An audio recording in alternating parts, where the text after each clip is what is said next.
नमस्कार, स्वागत है आपका मेरे YouTube channel the doctor Mridula talks वैदिक विजडम इन साइंस। अपने पिछले वीडियो में मैंने निहारिका के बारे में बताया था और ऋग्वेद के एक मंत्र 10:114:3 में वर्णित 4 शिखाओं वाली युवती को सर्पिल यानी स्पाइरल निहारिका बताया था। यह हमारी आकाशगंगा है और उसकी भुजाएं चोटियों की तरह हैं।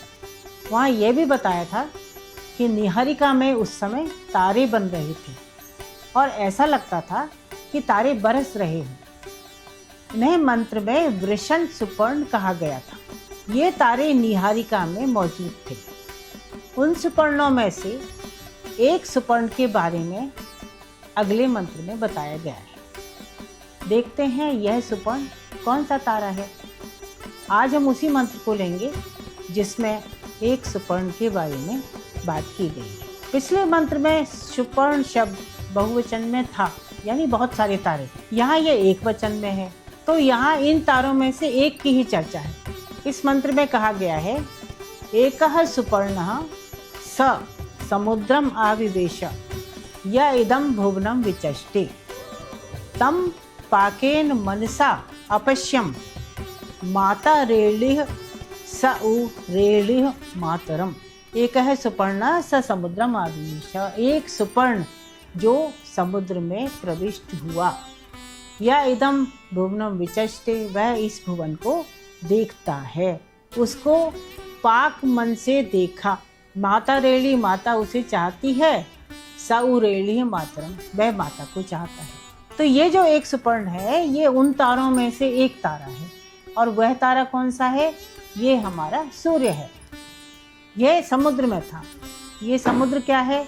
ये समुद्र ऊर्जा का समुद्र है, क्योंकि ऊर्जा का समुद्र तो ज़रूरी है सृष्टि उत्पत्ति के लिए या तारों के निर्माण के लिए। तो ये समुद्र ऊर्जा का समुद्र है और इसमें ये एक सुपर्ण यानी तारा था। और वहाँ से वह सारे भुवन को देखता है। भुवन माने संसार। तो सूर्य का संसार क्या है? सूर्य का संसार है सौरमंडल। ये वह सौरमंडल है जिसे वह सूर्य देखता है। और देखने का क्या मतलब है? किस तरह से देखता है? क्योंकि ग्रह स्वयं प्रकाशित नहीं है। सूर्य उन्हें प्रकाशित करेगा तभी उन्हें देख पाएगा। तो इसका मतलब ये हुआ कि वह उन्हें प्रकाशित करता है और इस तरह से वह उन्हें देख पाता है। आगे कहा गया है कि मैंने उसे पाक मन से देखा। मैंने यानी किसने? तो मैं यहाँ पर निहारिका है। निहारिका ने उसे पाक मन से देखा। पाक मन, इस पर भी चर्चा करें। जैसे हमारा हृदय है वो शरीर का केंद्र है, वैसे ही निहारिका का मन क्या कहलाएगा? उसका केंद्र, उसका सेंटर। निहारिका का जो सेंटर है वो उसका मन है। पाकेन मनसा, पाक मन से यानी मन जो है जो पक चुका है, उसका जो सेंटर है वो पक चुका है। यानी पकने का क्या मतलब है? कि इसमें जो परमाणु हैं, जो एटम्स हैं, वो पक चुके हैं, कुक्ड हैं। विज्ञान में भी कभी कभी कुक्ड एटम्स इन शब्दों का प्रयोग किया जाता है। तो निहारिका जिसके केंद्र में एटम्स बन चुके हैं, उसने उसी केंद्र से सूर्य को देखा। इसका मतलब यह हुआ कि सूर्य निहारिका के केंद्र में नहीं है। निहारिका ने उसे दूर से देखा। निहारिका को पहले हम कह चुके हैं कि ये सर्पिल है, यानी स्पाइरल है, भुजाओं वाली है।